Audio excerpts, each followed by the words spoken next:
Three, two, one, go！ 大家好，欢迎来到灵魂太空船，我是这集飞行宇宙的领航员夏琳。很高兴大家相聚在这个探索灵魂之旅的时刻，欢迎舰长琪琪老师。大家好，我是琪琪，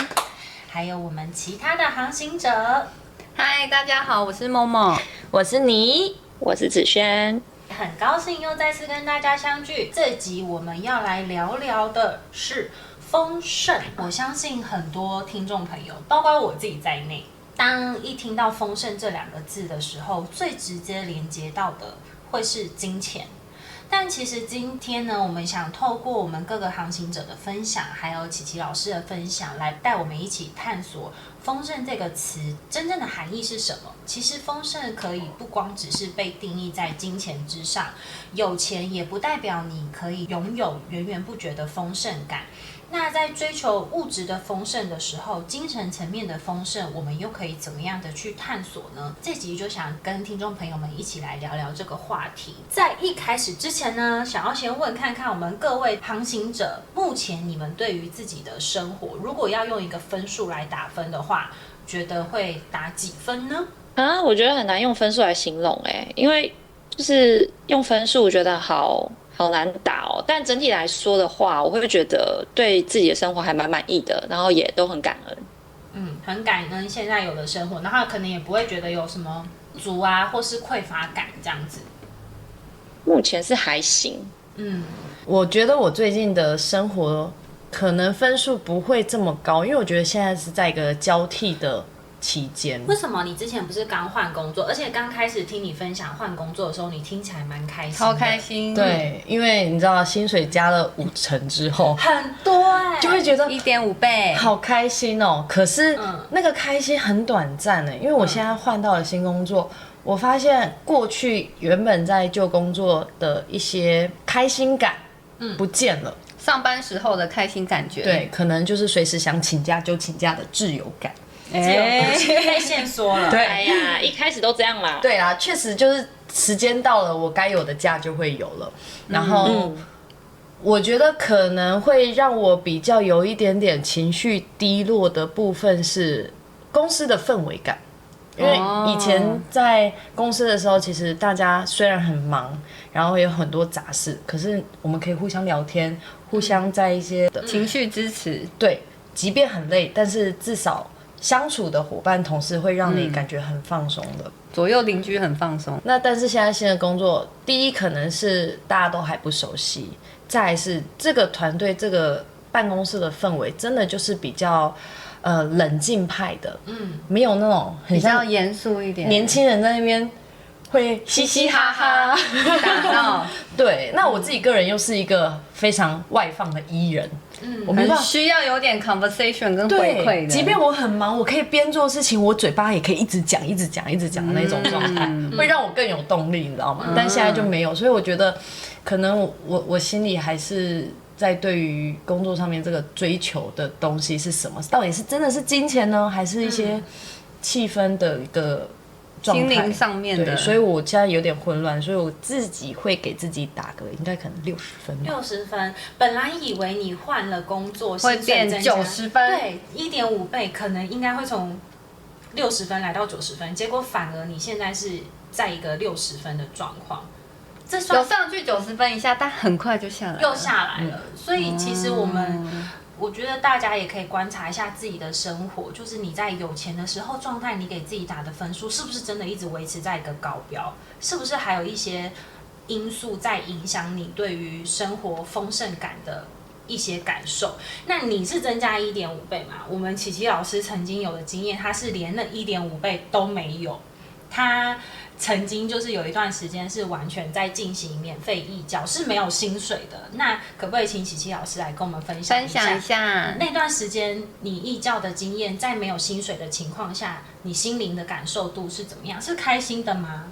很开心。但是我知道的是，你在义教之前，你的薪水也是真的是已经是金字塔高端层级的一个收入。但是对比那时候的收入，你去云南义教是更开心的吗？那可以请琪琪跟我们分享那时候在云南义教的生活经验吗？是什么样的感受让你觉得，即便没有薪水收入的来源，但你在心灵上面依然是满满很快乐富足。主要是孩子们的求知欲跟他们的获得之后的，给老师的反馈，他们其实也没有给我反馈，而是他们获得之后看见他们的成长，你会觉得很有，应该是成就感3个字吧。对，那虽然说在过去物质上其实是很匮乏的，有时候没有电，有时候没有水，有时候甚至食物不够，但是在精神上却是很丰盛富足的。那个成就感真的是让心灵跟情感是全然的丰盛。所以即便在一个教学环境不是这么物质丰沛，是可能是在一个很简陋的环境，然后面对也没有薪水的收入，但是你看到小朋友对于求知欲的渴望，以及你自己本身可以得到的成就感，反而对比之前薪水很多的情况，你的心灵是更加的富足。因为其实在台湾教课的时候，有一种感觉会是你需要推着孩子说，拜托你，求求你去学，拜托求求你去学。可是在云南义教的时候，那些孩子会拉着你的手，老师你会不会什么教我烹饪、缝纫、木工、水电？就算即使自己不会，还是会回台湾学了之后再回去教给他们。可以看到小朋友那样的，当他们学会的时候，他们的满足感跟分享，老师你看我做的东西，他们会很开心的分享的时候，你就觉得哇，这感觉好棒，这就是你的丰盛感了。而且会让你很有动力的不断去做这件事情，对，内心很富足。我这边有听到是某某之前是不是也有出国，去过尼泊尔，那回来也是有一个全新不一样的体验，生活上。对，我有一个长辈好朋友，他就说你以前看起来很忧郁，但是就是去了尼泊尔当个国际志工，也是去教小朋友几天而已，然后就回来之后就觉得很开心，因为那边小孩晚上几乎没有电，然后水每天都要去用井水，然后所以他们也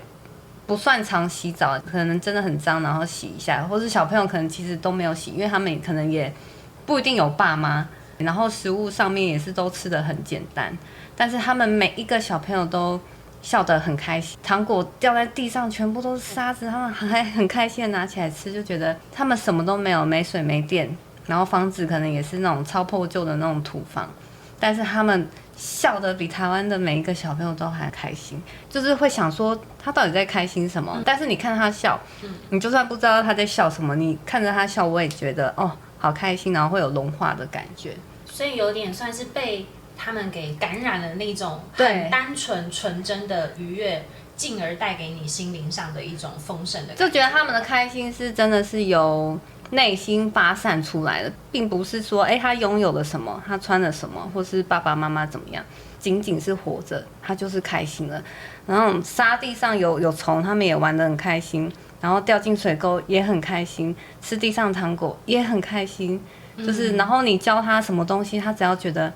很新奇耶，好好玩哦，然后就也很开心，然后就过了一天，就是很单纯的生活。其实这样听起来啊，我觉得从你刚刚云南义教的分享，甚至到倪轩换工作薪水增加，或是某某去尼泊尔的一趟心灵之旅，听起来这些的丰盛都不是跟金钱画上等号，但是却可以带来很满足、很充沛、精神上的一种丰盛感。那究竟丰盛是什么？其实丰盛的核心是拥有多样的选择和可能性。这意味着在生活中有大量的选择，不受限于单一的途径或者方法。丰盛不仅仅是金钱的多寡，而是拥有丰富的资源、机会和精力，能够自由的选择和体验生活中的各种可能性。就像刚刚讲到的尼泊尔的小孩子，即便他们没有很丰盛的资源，即便是一颗掉到地上沾上沙子的糖果，但是他们吃下去还是笑到你心里会融化对，所以其实丰盛似乎是一种内在的感受，是吗？真正的丰盛是一种内在的感受，是对现有的感恩和满足，而非对外在物质的无限追求。通过感恩和欣赏当下拥有的东西，我们可以激发更多的丰盛进入我们的生活。像我自己觉得丰盛这件事情，金钱好像经过这一次的工作转换，不会为我带来那种丰盛的感受。但我就回去反思嘛，我就在想，什么时刻会让我觉得我好丰盛？就是拥有很多爱的时候。有人关爱你的时候。对，然后像我上次带我妈妈去韩国，我现在回想起来这件事情，还是会让我感受到那种丰盛快乐的感觉，一个快乐的回忆。对，那现在想到我那时候换工作，我知道我自己加薪了50%之后，我没有那种，反而没有那么开心。对，我这样子你讲，我也想到我去年自己去巴厘岛的时候，我也感受到那种全然的丰盛，那个真的是。你不用花很多的钱，但是你感受到自己在旅行当下的自由度，心灵的自由度，你不用再去追求更多的成就、社会上的地位的时候，其实整个人放松在那种状态下，会觉得有源源不绝的心灵上的满足的电力是一直增加的。所以快乐是可以自己给自己的，不用靠外在的物质。对，那所以从刚刚倪轩带妈妈去韩国，或是我的巴厘岛，或者是刚刚大家分享的，其实丰盛很多时候更是一种精神上内在的感受。我相信听到这边，有些听众朋友应该也会好奇，我们可以从生活中怎么样开始去实现丰盛的方式呢？首先，其实我们先要识别阻碍我们迎接丰盛的限制性信念是什么？什么是丰盛的限制性信念？例如认为自己不配拥有丰盛，或者认为丰盛难以实现。这可以通过自我反思、冥想或写日记来发现这些信念哦。对，我想分享一下，就是有时候会觉得，好，我在写日记的时候，我会发现，虽然我刚刚分享我对我整体来说生活很满意，然后也很感恩，但有时候讲到丰盛这2个字，我突然去思考，我就觉得好像要达到那个目标还有一点距离。虽然回头看，就是你拥有的一切，其实你已经非常觉得很幸运、很感恩。可是我在想说，是我对自己要求太严格了吗？为什么有时候会觉得很丰盛，但是有时候还是会有一点点小小会觉得好像还有一点距离耶？所以你的限制性信念可能就是丰盛好像很难到达，或是丰盛好像还很远。琪琪，如果他有这样子的限制性信念的话，我们要怎么样来转换？先觉察自己对于丰盛的概念是什么？你的丰盛是什么呢？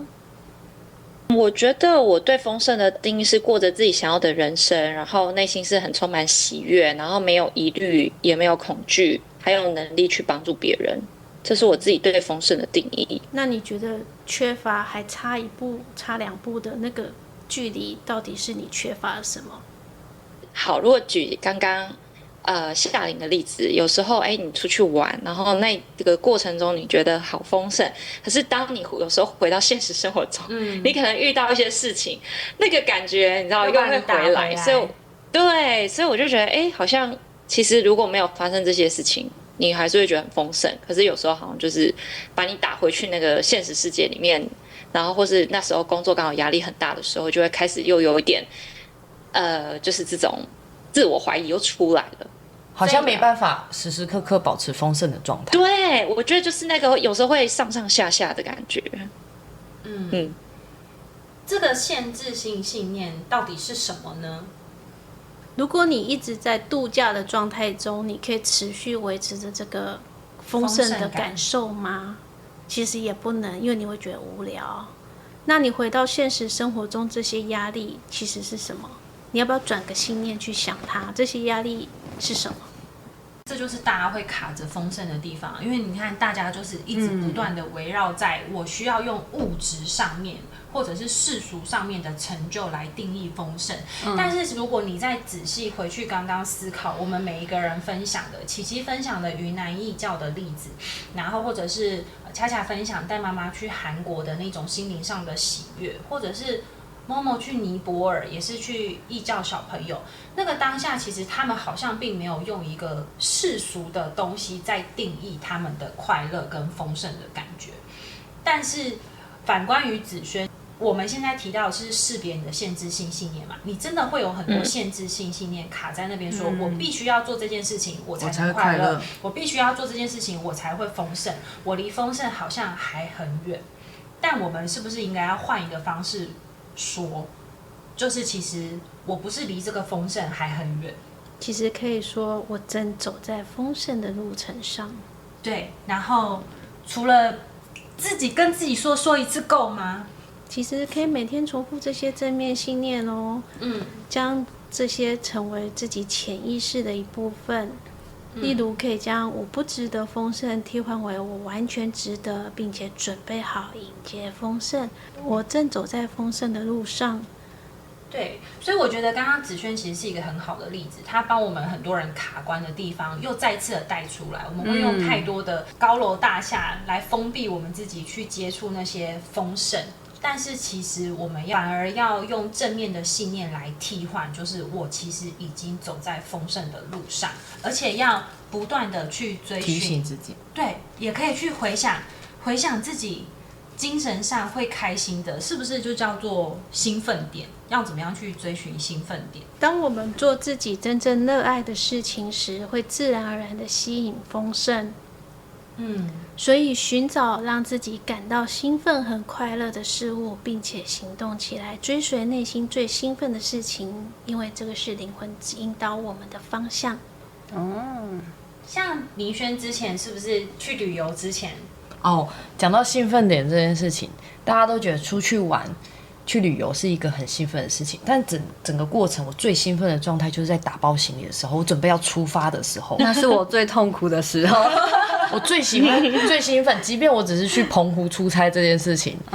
我就觉得我要打包行李，我怎么要干嘛接下来要干嘛，我就开始很兴奋的去做这件事情。因为你开始行动起来了，你不是只是在想象那个什么会让你觉得丰盛，而是你正在走在这个路上的时候。对，我觉得我最近最有感看到兴奋点是在看奥运比赛的时候，我看到那些奥运的国手们、选手们，他们站在世界级，他们自己梦寐以求的世界级的比赛擂台上的时候，发光发热。对，而且他们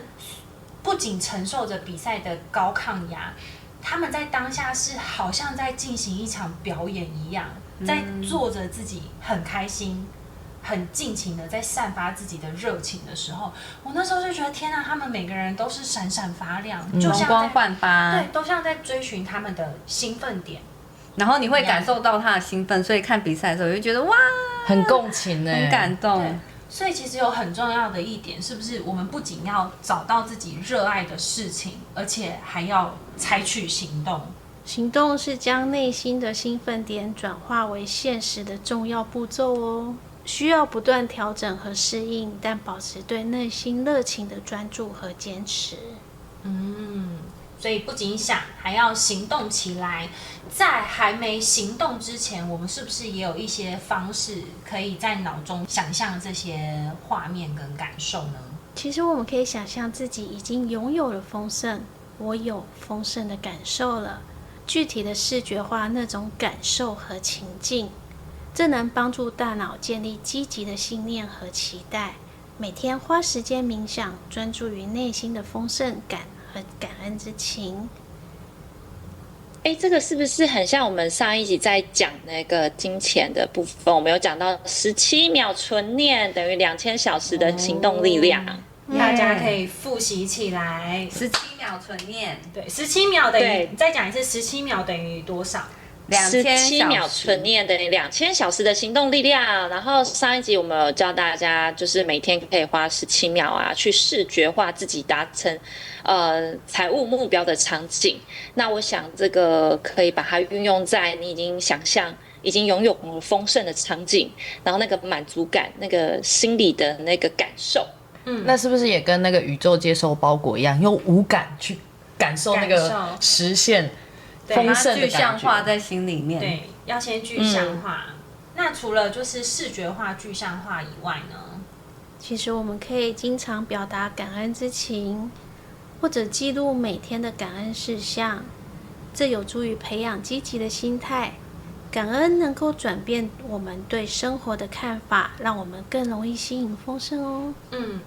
我觉得感恩日记好像也不用是特别要发生什么很大的事情，比方说我今天有财务危机，有人借我300万，这种感恩，我觉得不一定是这种感恩，有时候可能是生活中很小的小事情就很值得感恩了。像我每天坐计程车去上班，我只要那天遇到好司机，我基本上我那天就会很开心，就觉得哇太棒了，这样子有一个很幸运、很美好的开头。哦，子轩是不是也很常写感恩日记？你通常会在里面记录什么？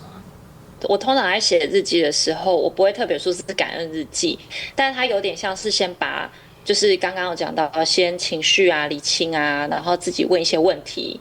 然后再写一写之后，就是我会想到说，那我要先去感恩我自己已经拥有的，然后感恩完之后再去写说，那我接下来行动是什么？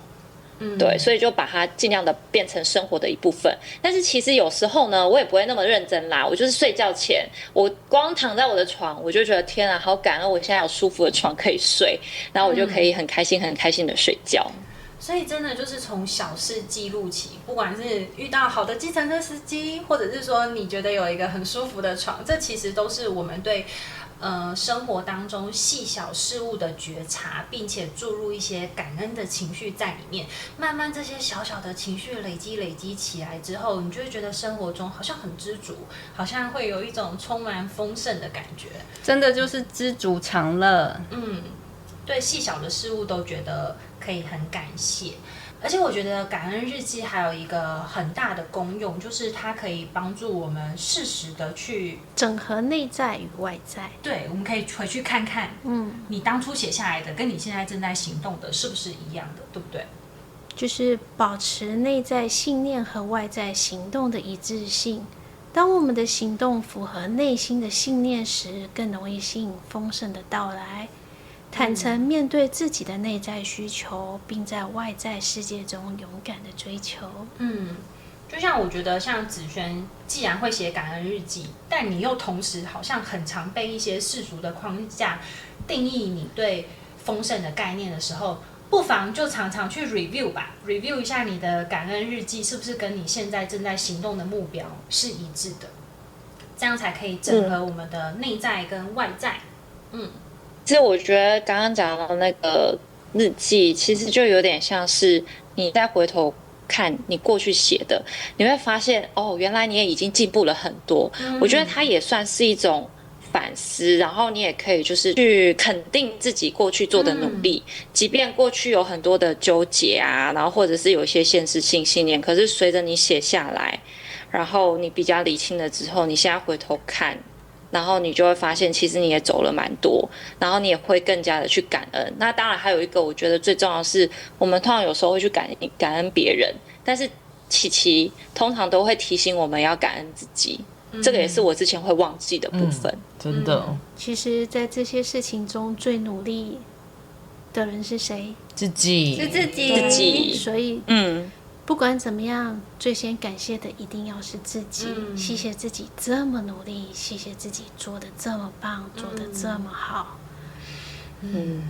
然后相信宇宙会以最佳的方式安排一切，即使在面对困难和挑战时，也要保持信任。我可以的，